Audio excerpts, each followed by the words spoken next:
이용규 선교사님의 떠남이라는 책을 보면 이런 내용이 있습니다. 어떤 목사님에게, 이용규 선교사님에게, 선교사님은 외부 사역도 있고 또 열매가 있으니까 만족감이 있겠지만은 선교사님을 내조하는 이 사모님은 얼마나 힘드실 것 같아요. 사모님은 이 어려운 환경을 어떻게 극복하는지 궁금합니다. 그런 질문을 이용규 선교사님에게 했습니다.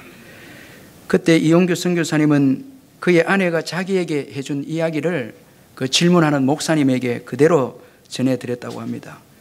그의 아내는 그에게 이런 말을 했다고 합니다. 여보, 내가 미국에서도 한국에서도 몽골에서도 살아봤는데 결국 사는 건 어디든 다 거긴 것 같아요. 정말 나를 행복하게 하는 것은 하나님이 부르신 곳에 가 있는 것임을 고백할 수 있게 되었어요. 그렇게 그 남편에게 말했다는 것입니다. 여러분, 우리 인생의 행복과 안정과 만족은 장소에 달려 있지 않습니다. 많은 사람들이 좋은 장소에 가면 아이들도 성공하고 또 신앙도 성장되고 인생도 행복하고 또 거기에 안전이 있고 만족이 있다 생각해서 장소를 찾아다니지만, 그러나 여러분, 성경을 볼 때에 인생의 행복과 안정과 만족은 장소에 있지 않다는 것을 말씀을 하고 있습니다. 중요한 것은 하나님이 부르시는 곳에 가 있는 것입니다. 하나님께서 부르시는 곳에 서 있는 것이고 그곳에 가서 우리가 사역을 하는 것입니다. 이것을 우리가 잊지 말아야 하는 것입니다. 오늘 본문은 멸망의 도시 소돔에서 소알로 도망해온 롯이 다시 소알에서 산으로 도망하는 내용으로 시작하고 있습니다. 소돔을 심판하는 천사들은 롯에게 산으로 도망하라, 그렇게 일찍이 말씀을 했습니다. 그러나 롯은 도망하여 산까지 갈 수 없으니 소돔과 가까운 소알에 도망하겠다, 그렇게 부탁을 했습니다. 롯은 하나님의 말씀에 순종하기보다 자신의 생각에 따라서 행동을 했습니다. 그래서 그는 소돔과 가까운 소알에 이제 도망해서 거기서 이제 이 재앙을 피하고자 그렇게 고집을 했습니다. 그런데 심판이 소돔에 임하자 소돔과 가까운 소알에 가던 롯은 두려움에 휩싸이게 되었습니다. 그래서 다시 그 소알에서 산으로 도망을 했습니다. 그래서 오늘 보면 30절에 보면 롯이 소알에 거주하기를 두려워하여 두 딸과 함께 소알에서 나와 산에 올라가 거주하되 그 두 딸과 함께 굴에 거주하였더니, 그렇게 말씀하고 있습니다. 여러분, 이 말씀에서 우리는 몇 가지 중요한 교훈을 발견하게 되어집니다. 먼저는 하나님의 말씀을 떠나서 우리 생각대로 행동하게 되면 고통스러운 인생이 된다는 것을 교훈해 주고 있습니다. 롯은 산으로 도망하라는 천사의 말을 듣지 않았습니다. 그는 그 생각대로 소돔에서 가까운 소알에 도망하고자 했습니다. 그러나 소알은 안전한 곳이 되지 못했습니다. 오늘 본문에 보면 그곳에서 두려워했다는 것을 볼 때에 안전한 곳이 아니다라는 것을 볼 수가 있습니다. 결국 롯은 천사들이 말씀해 준 대로 결국은 산까지 가게 됐다는 것입니다. 자, 이것을 우리가 잊지 말아야 합니다. 하나님이 말씀해 주면 내 생각대로 불순종하고 고집을 피워서 내가 원하는 대로 우리가 살려고 하지만 결국은 우리가 가야 될 곳은 하나님께서 말씀하신 곳입니다. 거기까지 가야 되는 거예요. 그런데 저와 여러분, 때로는 하나님이 말씀하시는데 내 생각과 맞지 않다고 해서 내 생각대로 우리가 행동하게 되는데, 그렇게 하면 여러분, 우리가 시간을 허비하게 되고 두려움만 얻게 되는 것입니다. 소알에 갔지만은 시간 허비했고 또 그곳에서 두려움을 얻게 되어진 것입니다. 그래서 하나님의 말씀에 온전히 순종하지 않으면 결국은 시간만 헛송세월하는 거예요. 결국 그 자리에 가야 되는 것입니다. 그리고 하나님 말씀에 불순종하게 되어지면 거기에는 두려움이 있고 그 두려움 때문에 고통스럽고 힘든 인생이 되어진다는 것을 잊지 말아야 되는 것입니다. 하나님 말씀 안에서만 진정한 안정과 평안이 있음을 믿으시길 바랍니다. 불순종의 자리에 있다면 빨리 불순종 자리에서 떠나서 순종의 자리로 우리가 가야 하는 것입니다. 하나님의 말씀보다 우리의 생각이 앞서면 안 된다는 것입니다. 주님의 말씀 앞에 우리의 생각을 다 내려놔야 하는 것입니다. 시편 37편 5절에 보면 내 길을 여호와께 맡기라, 그를 의지하면 그가 이루시고 말씀했습니다. 우리의 앞길을 주님께 맡기면 주님께서 이루어 주시는 것입니다. 우리가 말씀에 순종해서 맡기면 그 말씀이 우리를 보호해 주시고 지켜주는 것입니다. 그러나 내 고집대로 내 뜻대로 행동하게 되면 우리는 낭패를 당할 수 있고 두려움에 휩싸이게 되어지는 것입니다. 하나님의 말씀에 우리의 모든 것을 맡길 때에 여기에 평안이 있고 안식이 있는 것입니다. 러시아의 작가 톨스토이는 어렸을 때에 신앙생활을 했지만은 10대 시절 교회를 떠났다가 나이 55세가 되어서 다시 교회에 돌아왔습니다. 이 55세에 돌아와서 그는 이런 글을 남겼는데, 나는 지금 55년을 살아오는 동안 내 인생 최초의 15년간의 소년기를 제외하고는 안식을 경험하지 못했다.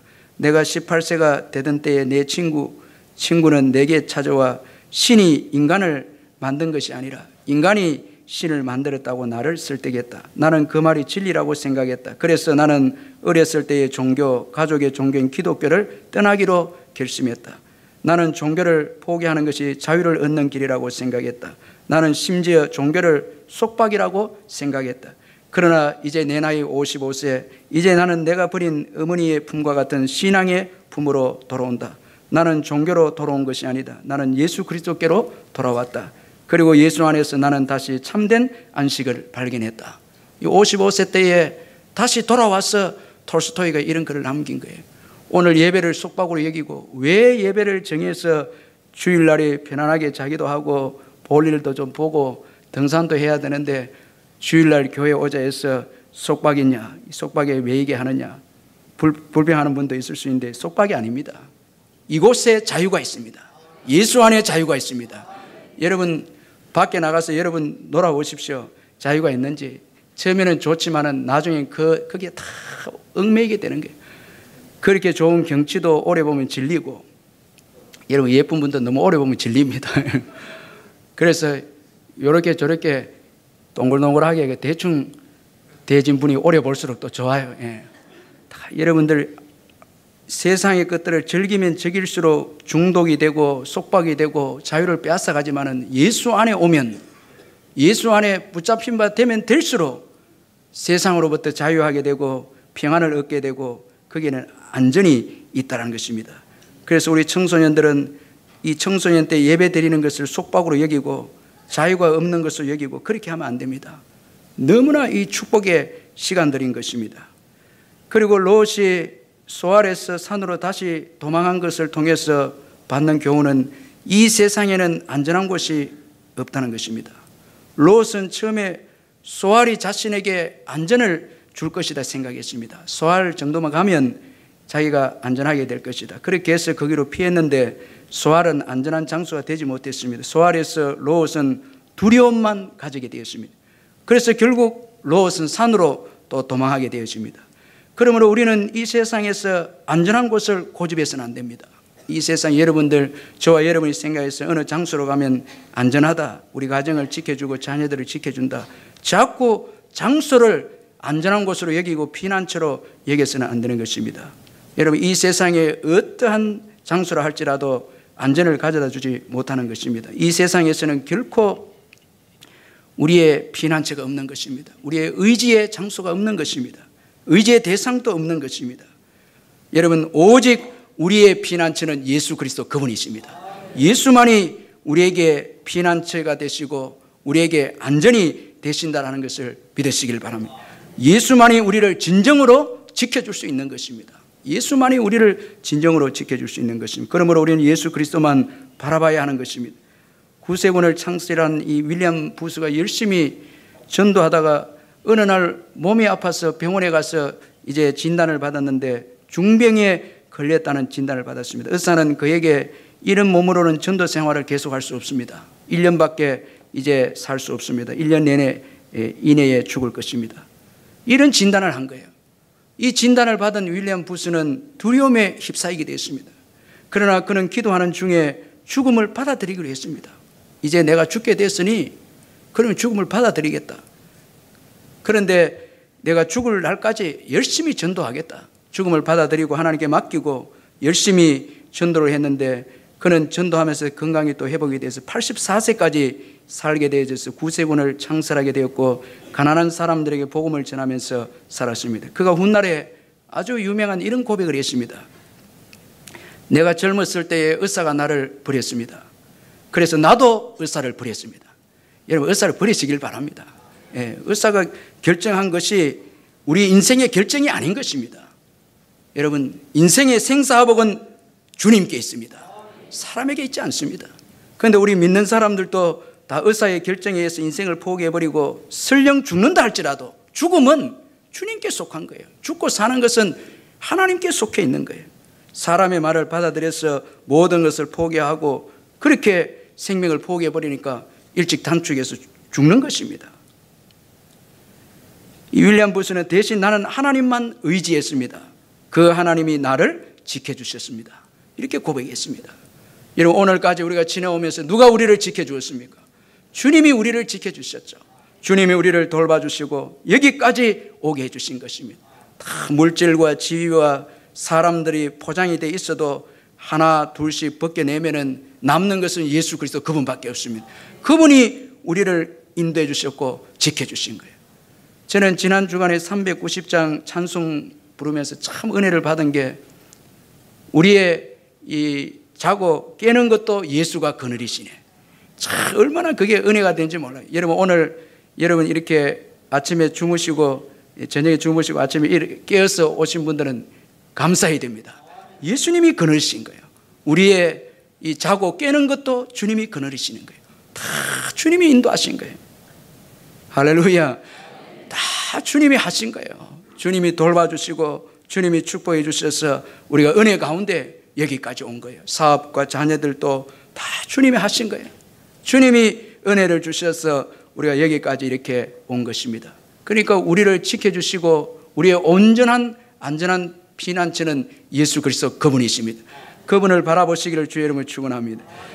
또한 불신앙이 동기가 된 행동은 우리에게 결코 유익이 되지 못한다는 것을 오늘 본문이 또 교훈을 해주고 있습니다. 오늘 본문에 보면 소알에서 산의 동굴로 이동하는 이 롯의 동기가 바로 두려움이었습니다.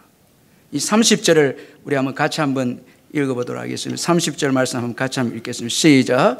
롯이 소알에 거주하기를 두려워하여 그 두 딸과 함께 소알에서 나와 산에 올라가 거주하되 그 두 딸과 함께 굴에 거주하였다. 여기 30절에 보면 롯이 소알에서 다시 산으로 이동하는 그 동기가 두려움 때문이었다. 두려워하여 두 딸과 함께 소알에서 나왔다. 그렇게 말씀하고 있습니다. 여러분 롯의 일생을 우리가 공부하고 있는데 롯의 일생을 통해서 보면 그가 행동하고 그가 선택한 모든 동기는 불신앙이었습니다. 삼촌 아브라함과 헤어질 때에 여러분 요단들을 선택할 때도 신앙적인 선택이 아니고 욕심의 선택이었습니다. 요단들을 보니까 물이 넉넉하니까 선택을 했습니다. 그리고 소돔의 심판을 할 때에 소알을 선택한 것도 자기의 생각이었습니다. 천사는 산까지 가라고 이야기했지만 자기 고집에 의해서 자기 생각에 의해서 지금 이 롯은 소알을 선택했습니다. 그리고 오늘 또 소알에서 안전하지 못하게 되어지자 산으로 올라갈 때에 여러분 선택한 것이 두려움입니다. 두려움으로 인해서 산으로 갔다 이렇게 말씀하고 있습니다. 여러분 산으로 가라는 것은 주님의 말씀이었지만 말씀에 반응해서 움직이기보다 두려움에 의해서 움직여진 롯이라는 것입니다. 그의 삶의 선택과 행동은 다 불신앙이었다는 것입니다. 자, 여러분 오늘 우리가 좀 이것을 주목할 필요가 있습니다. 전에 천사들이 말씀한 말씀을 의지해서 도망한 것이 아니었습니다. 여러분 어떤 분들은 신앙생활을 해도 두려워서 신앙생활하는 분이 있습니다. 하나님의 말씀에 감격해서 감사하고 기뻐해서 헌신하고 충성하는 사람들이 있는 반면에 두려워서 말씀을 어기면 두렵고 뭐 이렇게 해서 이제 신앙생활 하는 것이고 또 환경이 어려우니까 신앙생활 하는 거예요. 교회 나가자는 게. 참 그것은 진정한 신앙이라 할 수가 없는 거예요. 동기가. 진정한 신앙이라면 롯은 소알에서 전에 천사들의 말을 거역한 것에 대해서 회개하고 말씀으로 인하여 일어나서 산으로 가야 되겠다. 이런 의지적인 것이 있어야 되는데 그것이 없다라는 것입니다. 두려워서 옮겼다는 거예요. 그의 선택의 동기와 행동의 동기는 다 불신앙이었다는 것을 볼 수가 있습니다. 만일 그가 지난날 산으로 도망하라는 하나님의 말씀을 깨닫고 도망했다면 그는 소알에서 신앙인으로 거듭났을지도 모른다는 것입니다. 그래서 그는 지난날 자신의 고집을 회개하면서 산으로 도망했을 것입니다. 그리고 그 후에는 신앙의 삶을 살았을 것입니다. 소알에서 그가 하나님 말씀을 기억하고 회개하고 시작했다면 그의 미래는 신앙의 삶으로 그렇게 전개가 되었을 것입니다. 그러나 롯은 불신앙이 동기가 돼서 산으로 도망했으며 이런 불신앙 때문에 그는 분별력을 상실해버렸습니다. 그는 술에 취해서 딸들의 불륜을 분별하지 못하는 수치스러운 인생이 되고 말았습니다. 여러분, 선택의 동기와 행동의 동기가 불신앙이면 자꾸 죄 짓는 자리로 가는 것입니다. 분별력이 상실이 되어버리는 거예요.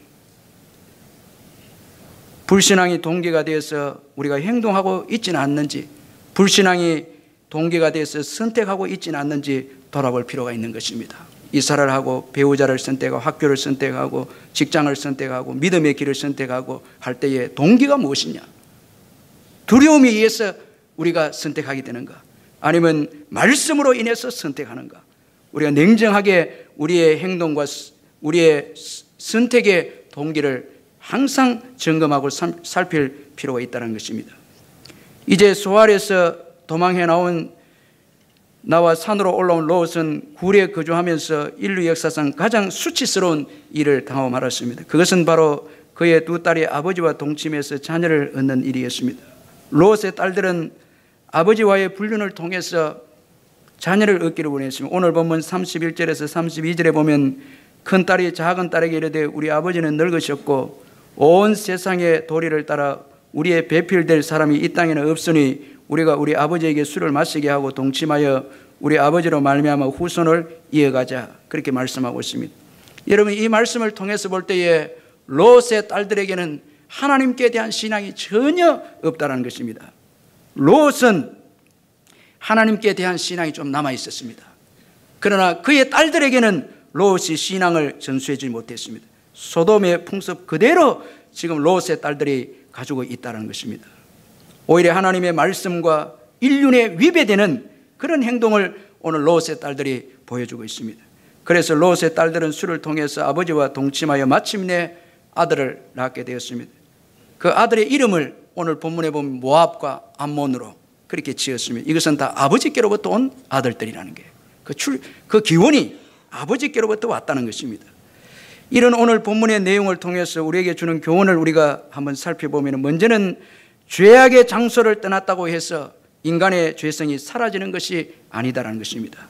죄악과 멸망의 도시 소돔을 떠나나왔지만은 롯의 딸들은 여전히 소돔의 풍습과 죄악을 소유하고 있었다는 것입니다. 마음이 죄성으로 가득 차 있었기에 여러분, 장소를 떠났지만은 여전히 소돔의 죄악을 행했다는 것입니다. 그래서 아버지와 불륜 관계를 가진 것입니다. 그러므로 여러분, 죄악의 장소를 피했다고 해서 죄악이 사라지는 것이 아닙니다. 우리의 죄성의 마음이 성령으로 새롭게 되고 예수의 보혈로 새롭게 될 때에 여러분 죄악에서 진정으로 떠나게 되어짐을 믿으시길 바랍니다. 장소를 떠났다고 해서 거룩하게 되는 것이 아니라 우리의 마음이 새롭게 되어질 때, 예수를 믿고 보혈로 씻음받고 성령으로 새롭게 될 때에 여러분 우리의 장소가 새롭게 되는 것입니다. 여러분, 마음이 장소를 결정하는 것입니다. 장소가 마음을 결정하는 것이 아니라 마음이 장소를 결정하는 것입니다. 장소가 마음을 결정하는 것이 아닙니다. 따라서 우리의 마음이 새롭게 되면 우리의 장소와 환경도 새롭게 바뀌게 될 줄로 믿습니다.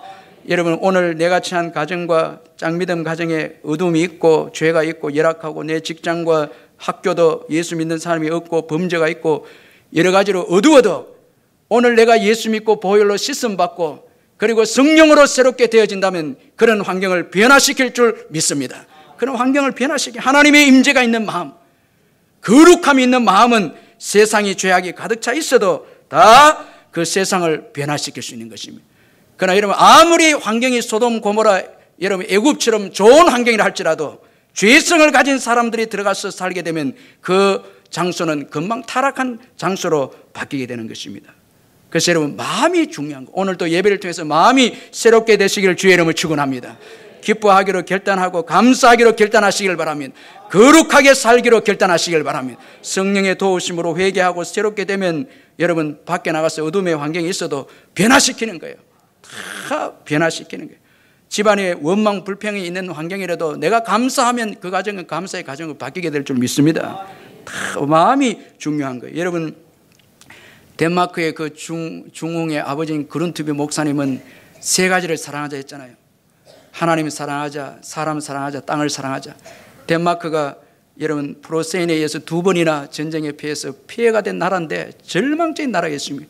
그리고 여러분 또 해면은 땅보다 더 높아서 해풍이 불어오니까 농사도 안 되고 절망적인 나라였는데 마음을 새롭게 해서 하나님 사랑하고 이웃 사랑하고 또 이 땅을 사랑하고 그룬트비가 이렇게 해서 힘을 주니까 지혜가 생겨서 나무를 심게 되어서 그 해풍을 막고 세계적인 낙농업 국가로 만들어야 되겠다 의지를 가지고 그렇게 사랑으로 일어서니까 덴마크는 여러분 오늘 뭐 세계에서 최고의 여러분 GNP를 자랑하는 그런 국가가 되었잖아요.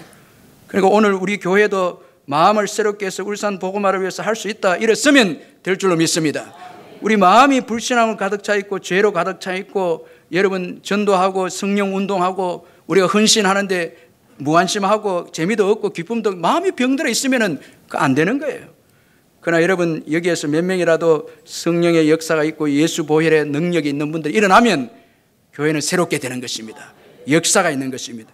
여러분 아브라함은 믿음의 사람을 가나안 땅은 이 소돔 고모라보다 척박한 땅이 가나안 땅입니다. 거기는 산골짜기로 되어 있습니다. 애굽은 나일강이 있고 소돔 고모라 요단들에 물이 있습니다. 그러나 여러분 이 가나안 땅은 척박한 땅인데도 거기에 기도가 있고 예배가 있으니까 하나님께서 젖과 꿀이 흐르는 땅이다. 그 땅의 열매는 말할 수 없는 거예요. 하나님을 잘 섬기고 믿음대로 살고 의인들이 있고 예배가 있으니까 예배가 끊어지지 않으니까 기도가 끊어지지 않으니까 그 땅이 복을 받아서 열방 가운데서 가장 복된 땅이 되는 거예요. 여러분 가정에도 예배가 있고 기도가 있고 회개가 있고 거룩함이 여러분 가정에 있으면 여러분 가정은 수천 대 이르도록 복을 받는 거예요. 그러나 죄가 있고 아무리 좋은 모태신앙의 가정이 기독교 집안이라 해도 성령이 없고 예수의 보혈의 역사가 없고 교만과 있고 껍데기만 있으면 거기에는 여러분 그 집안은 소망이 없는 거예요. 찬양이 있고 기도가 있고 감사가 있고 회개가 있고 사랑이 있고 이런 가정은 되는 거예요. 그런 가정에는 밥도 맛있는 거예요. 다. 교회도 은혜 받으면 밥도 맛있는 거예요. 아멘 안 하시는 거 다 맛있는 거예요. 다 축복이 얼마나 감사해요. 예. 얼마나 감사한 것만 있잖아요. 예. 마음이 중요한 거라요. 보혈로 새롭게 하고 늘 새롭게 하고 사랑으로 충만하게 자꾸 환경 탓하면 안 되는 것입니다. 그리고 불신앙은 자신이 처한 열악한 환경만 보게 하고 자신의 속에는 대로 행동하게 하는 것이 불신앙이라는 것입니다. 하나님을 믿지 않았던 롯의 딸들은 불신앙의 딸들이었기에 자신들이 처한 열악한 환경만 봤습니다. 아버지는 늙었고 세상 도리를 따라서 배우자를 찾아야 되는데 배우자는 없고 굴에 무슨 배우자가 있습니까? 배우자도 없고 그래 하니까 환경만 바라보고 자기 소견대로 아버지에게 술을 마시게 해서 자녀를 얻게 되어졌습니다. 여러분 이것이 나중에 큰 여러분 인류 역사상 모압과 암논은 가시와 같은 존재인데 우리 뒤에 살펴보겠지만 그런 비참한 열매를 얻게 되어진 것입니다. 자기 소견대로만 보고 자기 열악한 환경만 보고 그리고 소견대로 행동한 결과 축복의 인생이 될 수 없습니다. 우리 역시 하나님을 잊어버리고 환경만 보고 열악한 환경이니까 정당화하면 안 됩니다. 우리 결혼하신 분들도 남자들이 없고 청년들도 없고 그래 하니까 내가 불신결혼했습니다. 이것은 정당화가 될 수 없는 거예요. 절대 정당화. 불신결혼도 회개하고 새롭게 우리가 시작해야 되겠지만 정당화는 해서는 안 된다는 거예요. 내가 이렇게 어렵고 저렇게 어렵서 주의를 못 지킵니다. 이렇게 해서 저렇게 그렇게 하면 안 되는 거예요. 회개해야 하는 거예요. 자꾸 정당화하면 안 된다는 거예요. 교회가 여러분 열악한 환경만 보고 이래서 전도 못하고 이래서 선교 못하니까 주님께서 봐주겠지. 그거는 불신앙인 것입니다. 절대 정당화해서는 안 되는 것입니다.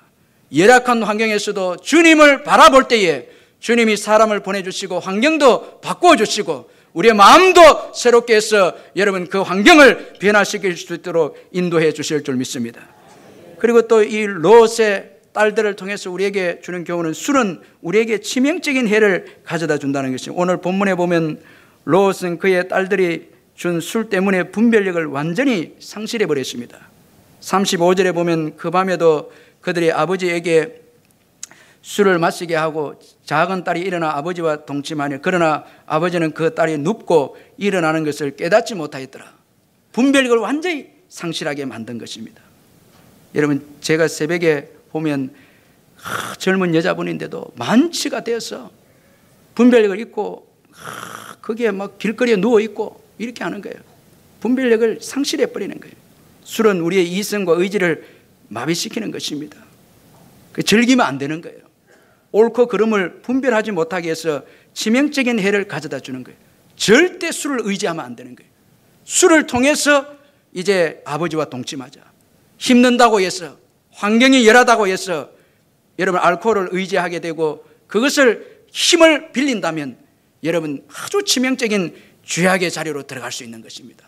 주님 외에는 의지하면 안 되는 거예요. 세상적인 방법을 자꾸 의지하면 할수록 더 갈증만 느끼게 되고 더 중독의 자리에 들어가는 것입니다. 우리 성도님들 가운데서도 믿음이 약해서 힘들고 어려워서 세상의 술에 의지하면서 그 힘든 거 어려움들을 이겨내려고 하는데 그건 치명적인 거예요.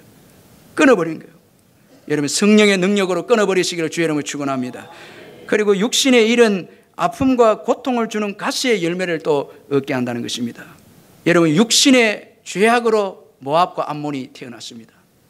여러분 성경의 역사를 보면 모압과 암몬은 이스라엘의 대적자들이었습니다. 이스라엘을 괴롭히는 것입니다. 사무엘상 14장 47절에 보면 이스라엘의 대적으로 모압과 암몬을 소개하고 있습니다. 또 이들은 무서운 우상 숭배를 섬겨서 이스라엘의 신앙을 파괴한 자들이 모압과 암몬이었습니다. 그나스 신을 그모스 신을 숭배했고 암몬 같은 경우에는 몰록이라는 신을 섬기면서 어린 아이들을 불로 지나가게 태워 죽였어. 그렇게 해서 우상 앞에 제사를 드렸습니다. 이것이 나중에 이스라엘에 이게 받아진 거예요. 그래서 육신의 일은 우리의 신앙적으로 치명적인 해를 가져다 주는 거예요. 갈라디아서 5장 19절에서 20절에 보면 육체의 일은 분명하니 곧 음행과 더러운 것과 호색과 우상 숭배와 줄수와 원수 맺는 것과 분쟁과 시기와 분냄과 당짓는 것과 분열함과 이단과 투기와 술 취함과 방탕함과 또 그와 같은 것들이라. 전에 너희에게 경계한 것 같이 경계하노니 이런 일을 하는 자들은 하나님 나라를 유업으로 받지 못할 것이요 하나님 나라에 방해된다는 거예요. 육신의 일은 그 열매가 전부 다 가십니다. 방해되는 거예요. 그러므로 여러분 조급해서 육신적으로 행동하지 마시기를 주의 이름으로 축원합니다. 섣불리 전부 다 행동하지 말아요. 배우자도 마찬가지고 교회의 이동과 사업과 이 땅에서 살아갈 때에 환경이 이러니까 주님이 봐주시겠지. 그렇게 해서 불신앙적으로 조급해서 행동하면 나중에는 다 가시를 얻게 되는 거예요.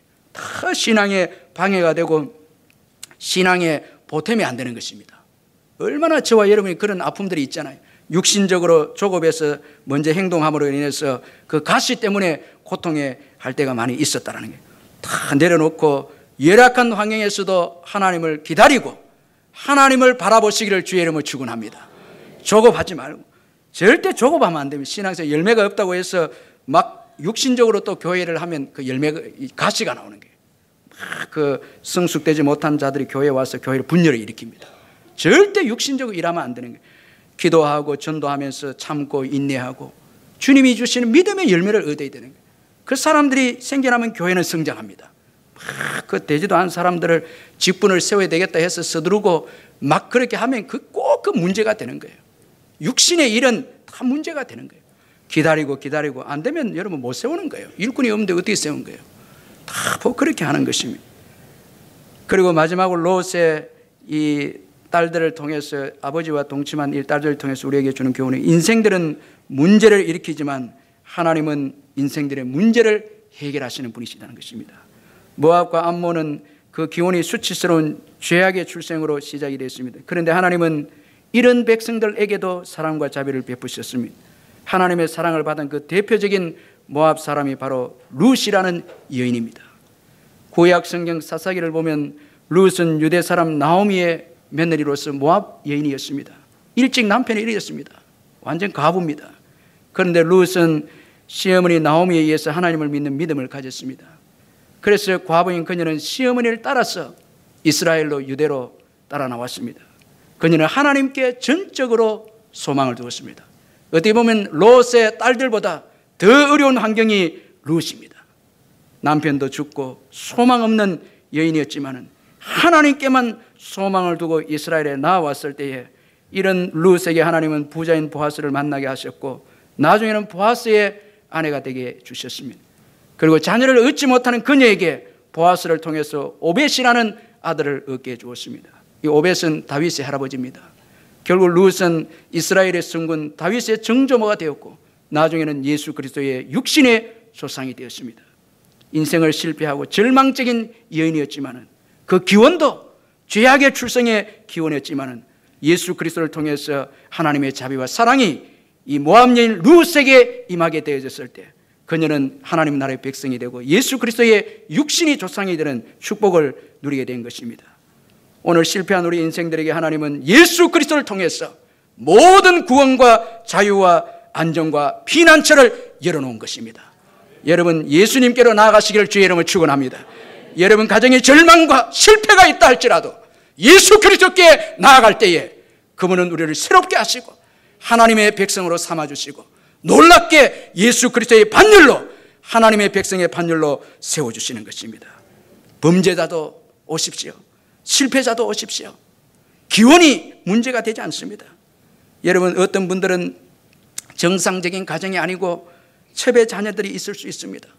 그래도 주님께로 온다면 예수께로 온다면 예수님은 그의 보혈로 우리를 새롭게 하셔서 하나님의 자녀로 영광스러운 하나님의 자녀로 하나님께서 세워주신다는 것입니다. 여러분 예수 그리스도의 십자가 안에 안전이 있습니다. 자유가 있습니다. 축복이 있습니다.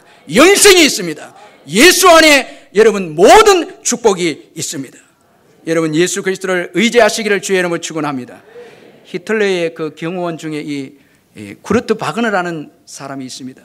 이 구르트 바그너는 자신의 모든 인생을 히틀러에게 걸었습니다. 그에게 있어서 히틀러는 삶의 목표였고 하나님과 같은 존재였습니다. 그런데 2차 대전이 끝날 무렵에 히틀러가 자살로 생을 마감하게 되자 이 구르트 바그너에게는 큰 충격이 왔습니다. 삶의 혼란에 빠지게 되었습니다. 그동안 믿어왔던 신념이 무너지게 되어지자 바그너는 자신의 삶을 더 이상 버틸 수가 없다고 생각하고 자살을 결심을 했습니다. 이제 자살을 하려고 커피를 마시면서 우연히 자기의 그 책상을 보게 되었는데 책상 위에 요한복음이라는 성경이 그날따라 눈에 아주 강하게 들어오게 되어졌습니다. 그는 커피를 내려놓고 요한복음을 읽기 시작했습니다. 읽는 가운데 예수님을 구주로 영접하게 되었습니다. 인생이 바뀐 것입니다. 이 바그너의 이후의 삶에 대해서는 잘 알려지지 않았지만 많은 사람들의 증언에 의하면 그는 히틀러의 경호원으로서의 살았던 때와 삶의 정반대로 복음을 위해서 선한 삶을 위해서 그의 생애를 살았다고 그렇게 증언을 했습니다. 여러분 이 세상에서는 영원한 것이 없습니다. 사람도 영원하지 못합니다. 소알도 영원하지 못합니다. 피해 다녀도 영원한 장소가 아닌 것입니다. 오직 예수 그리스도 그분만이 영원한 반석이십니다. 그분의 말씀 안에만 자유가 있고 여러분 그 말씀 안에만 평안이 있습니다. 오늘까지 그 은혜로 우리가 살아왔습니다. 말씀을 떠나면 안 됩니다. 산으로 도망가라 그러면 산까지 가는 것입니다. 방주를 만들어라 만드는 것입니다. 거기에 올인하는 것입니다. 거기에 미래가 있습니다. 우리 말씀 생각하면서 통성으로 한번 기도하겠습니다.